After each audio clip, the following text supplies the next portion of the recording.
Who goes there, friend or foe? Advance and be recognised, and you be at the ready just in case it was someone unfortunate.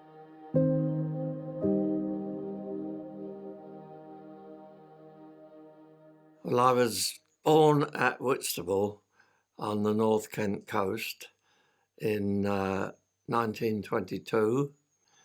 1939, just as I was coming up to my 17th birthday, war was declared.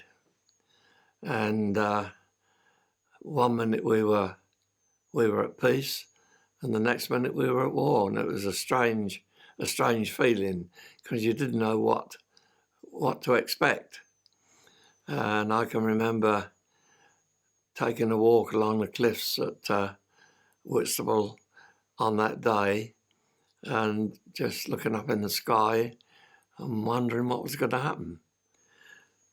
After war was declared, there was a message came over on the radio asking all male people that were the age of 17 and above that were not due for call-up to report to the local police station and join what was called the Local Defence Volunteers.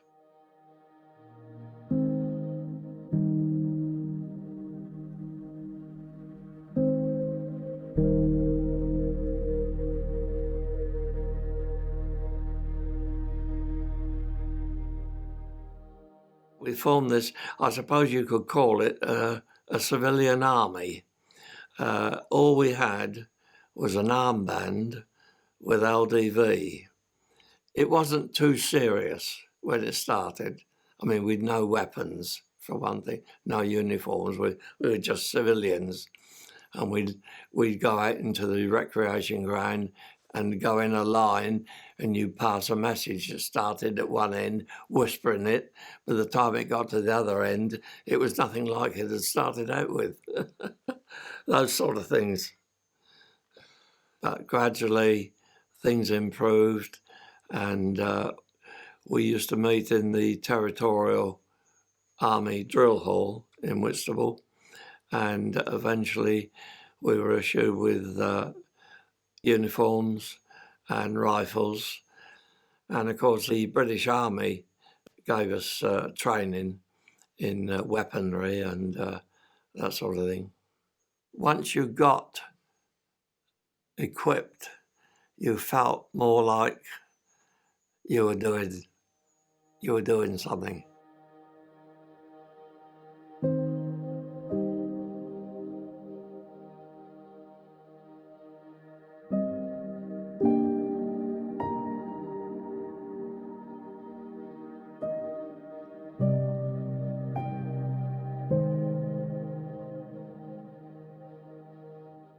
Being a seaside town, we had several places along the coast where we used to man every night.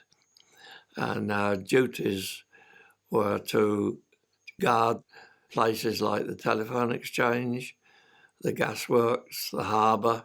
You didn't know when people were wandering around at night whether they were legitimate or not. So you were always on the ball for checking people that were walking about. You had to be. Everybody had to carry a national identity card. So you were challenging people that were about that night. Who goes there, friend or foe? And if they were legitimate, they would say friend. Advance and be recognised. And then they would come up and you'd be at the ready just in case it was someone unfortunate. But if you would be two on at a time, and whilst one would check papers, the other one would be ready with his rifle. Then you just check their identity card and they go on their way. We were young enough never to have experienced anything like that before, and to have a rifle in your hand with live ammunition and knowing what you could do with it was quite a responsibility at that young age. We were keen, put it that way. You felt that you wanted something to happen because to go on duty, say, about 8 o'clock in the evening, round to about 6 o'clock the following morning with no activity at all was a bit boring, really. But of course, in a way, you wanted it to happen, but you didn't want it to happen because you knew possibly someone was going to get killed at the end of it.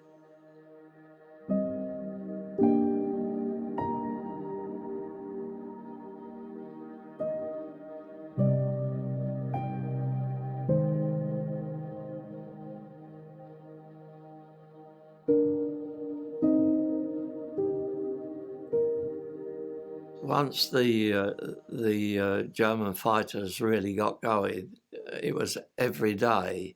I mean, you wake up and you knew that there was going to be some aerial activity of some sort. Fighter Command did a very good job. They got in amongst them as much as they could, but they were heavily outnumbered. You could hear the machine guns, and you could see the actual aerial fighting between Spitfires, Hurricanes, and the German Messerschmitts, Focke-Wulfs. It was sort of fascinating, really, to see what was going on.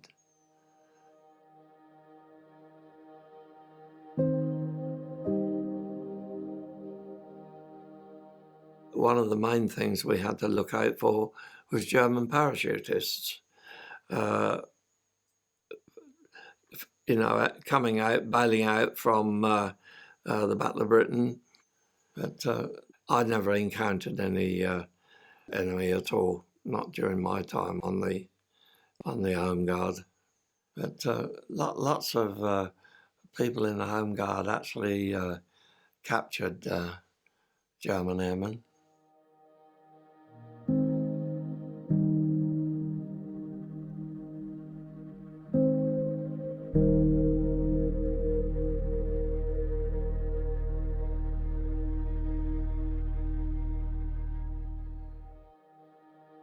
It was that vital day on September the 15th, 1940, when I think 150 odd German aircraft were shot down.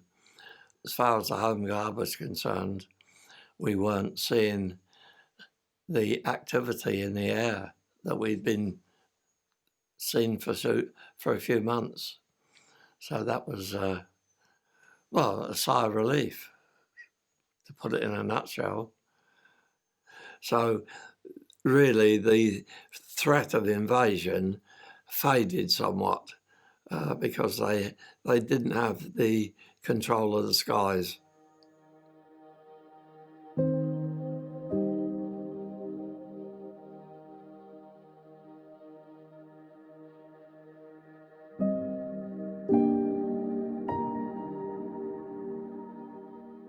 When the London Blitz started, I would stand on the cliffs at Whitstable and we'd see all these hordes of German bombers coming up the Thames Estuary, heading for London. And it was quite a horrible thought, knowing what the Londoners were going to go through. The sky was black with aircraft. I mean, we were talking about hundreds of aircraft, and of course the colour of them. It was, well, what can one say? It was really like a black cloud, but they were aircraft and not clouds. They were very effective, the German bombers. They gave London an awful time, and eventually, of course, lots of other places, Southampton, Liverpool, Plymouth, Coventry.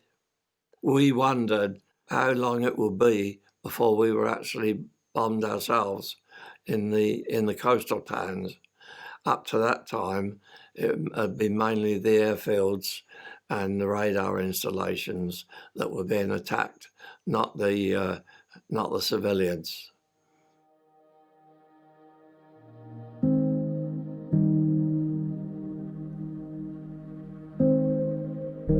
It was quite a traumatic time seeing what was going on overhead, and I think it was that inspired me that I wanted to go into the Air Force rather than the Army or the Navy.